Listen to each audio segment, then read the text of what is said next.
केकरा घर के दहुरा सिपुलिया है केकरा घर के फूल केकरा घर के गहिया के दूधवा छठी मैया करथिन कबूल।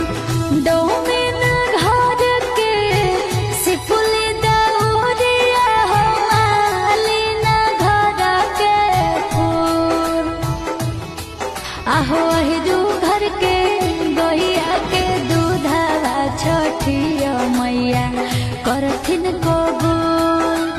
अहिरू घर के गहिया